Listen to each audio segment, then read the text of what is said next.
but frankly, one battle that we will continue to fight until there is no more loss of life in this way is the fight against drunk driving. The Secretary has clearly articulated his goal to make sure that the American transportation system is the safest in the world, and that is something I know that we can all get behind. So with that, I'd like to introduce the Secretary of Transportation, Anthony Foxx.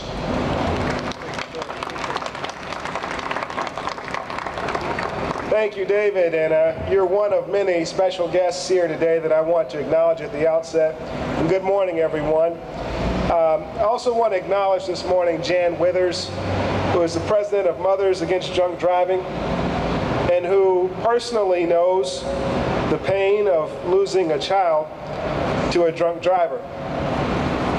Jan has turned unimaginable tragedy into a powerful commitment to saving lives, and we appreciate you being here today, Jan. Thank you. I also want to acknowledge John Sanders, Vice Chairman of the Governor's Highway Safety Association, a longtime safety partner with the DOT, and Chief Maggie DeBoard of Herndon, Virginia, wonderful representative of our law enforcement community that plays such an important role in protecting our nation's highways and roads and in our communities every day. And I want to thank you as well as the many officers who are standing behind us.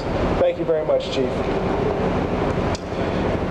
As we head into Labor Day weekend, millions of families will get in their cars and they'll head to the beach, the mountains, the national parks, and elsewhere for some late summer fun.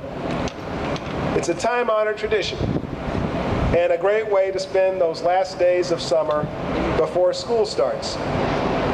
Whatever your vacation plans are and wherever they take you, we at DOT want you to arrive there safely and to return safely home. And that's why we're urging you to take responsibility for your safety, the safety of your family and friends, and the safety of others on the road. A few key messages. First, obey local speed limits, wear a safety belt, put your phone in the glove compartment, and above all, never drink and drive or allow someone you know to get behind the wheel drunk. Drunk driving remains a serious problem on our nation's roads and highways.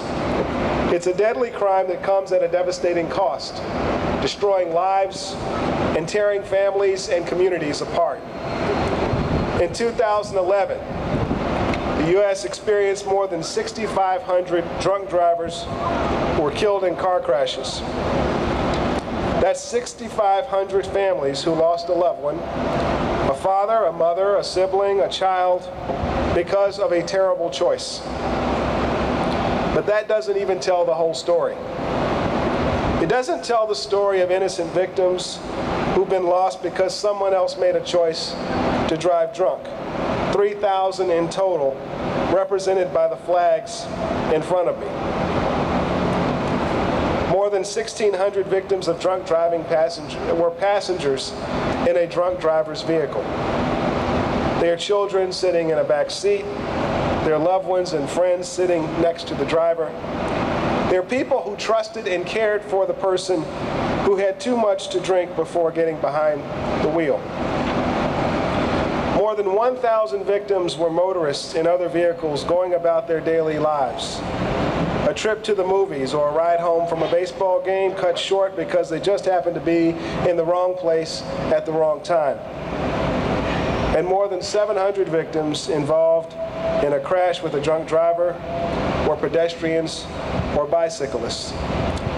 Kids playing outside and folks who may have been walking or cycling for their health.